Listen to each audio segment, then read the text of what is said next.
श्री स्वामी समर्थ सगळ्या मैत्रिणींना.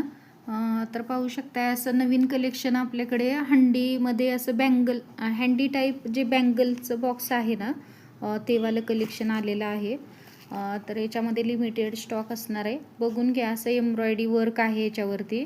याच्यामध्ये तुम्ही इयरिंग पण ठेवू शकता किंवा तुम्हाला हवं तसं नाही का बँगल्स पण ठेवू शकता, कॉईन ठेवू शकतो आपण कपाटामध्ये. तुम्हाला जसं हवं तसं याचा तुम्ही यूज करू शकता. असं एम्ब्रॉयडरी आहे, असं कापड असणार आहे. आणि याच्यामधले कलर बघून घ्या. हा मोती कलर आहे, पिस्ता कलर आहे, हा पीच कलर आहे, ऑरेंज आहे, डार्क मरून कलर आहे, बेबी पिंक आहे, परत पिंक आहे, हा रेड कलर आहे आणि हा ब्ल्यू. असे ऑल एवढे कलर असणार आहेत. तुम्हाला जे काही कलर आवडत असेल यातला एस घ्यायचं आहे आणि बुकिंग नंबरवरती स्क्रीनवरती बुकिंग नंबर असेल त्याच्यावरती व्हॉट्सअप करायचं आहे. एका सिंगल याची प्राईज असणार आहे 100 रुपये प्लस शिपिंग. 100 रुपये ईचमध्ये बुकिंग करायचं आहे. ज्यांना आवडलं असेल त्यांनी एस घ्या, कलरचा कुठला हवा असेल तो, आणि व्हॉट्सअप करा. थँक्यू.